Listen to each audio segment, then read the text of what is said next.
When you stop scrolling mindlessly, several amazing things happen. First, your focus improves. Imagine being able to sit down and work on a project without getting distracted every few minutes. Whether it's studying, working, or even just reading a book, you'll find that you can give your full attention to what truly matters. Next, your attention span increases. Think about the last time you tried to watch a long movie or read a complex article but couldn't focus. When you reduce mindless scrolling, your brain starts to rebuild its capacity for longer periods of attention. You'll also gain clarity. Without the constant influx of random information, your mind has the space to process thoughts more deeply. This clarity helps you make better decisions and focus on tasks that align with your goals, whether it's working on a personal project, learning a new skill, or spending quality time with loved ones. One of the most profound benefits is regaining the ability to work on things that are meaningful to you. Instead of feeling drained and guilty after hours of scrolling, you'll end your day feeling accomplished and satisfied. But let's address the elephant in the room, the dopamine factor. Social media gives our brains a quick hit of dopamine, the feel-good chemical. When we suddenly stop, we feel restless. Our bodies might even feel tense, and the urge to grab our phone can feel almost unbearable. You might think, if I don't check my phone, I'm going to miss something important. But here's the truth. This discomfort is a sign that your brain is recalibrating. Your dopamine levels are starting to normalize, and this is a good thing. Staying calm during the urges. During this phase, it's crucial to stay calm. When you feel the urge to scroll, don't act on it impulsively. Instead, remind yourself that this feeling is temporary and normal.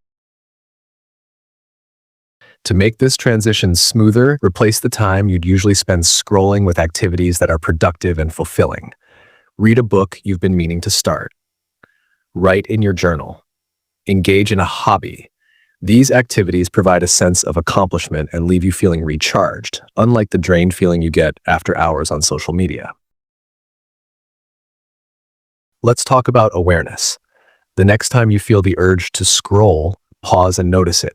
Say to yourself, okay, I feel this urge. It's present in my body. Don't judge it. Just let it be there.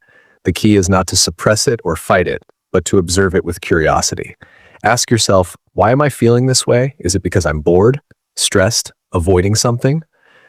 This simple act of curiosity activates your prefrontal cortex, the part of your brain responsible for making thoughtful decisions. Here's the science. When we're stressed, the amygdala, the brain's fear center, takes over. This is known as an amygdala hijack, leading to impulsive actions like mindless scrolling. But when you approach your urges with curiosity, you engage your prefrontal cortex, helping you choose a more productive activity. Now, let's be real. You might slip up. Maybe you'll find yourself scrolling again one day, and that's okay. Don't be hard on yourself. What's important is that you learn from it. Ask yourself, what triggered me? How can I handle it better next time? Every slip-up is an opportunity to improve. You might be wondering, should you quit social media completely? The answer isn't one size fits all. For some, taking a complete break can be a reset. But for others, moderation is key. It's not about quitting entirely, but about using social media intentionally. Ask yourself, is it adding value to your life or just draining your time? The goal is to find a balance that works for you. So, if you're ready to stop mindlessly scrolling and reclaim your time and focus, start today. It might be tough at first, but remember, every step you take brings you closer to a more intentional and fulfilling life. You'll gain control over your time, improve your focus, and feel genuinely happier. Keep moving forward. You've got this. If you found this video helpful, don't forget to like, subscribe, and share it with someone who might need it.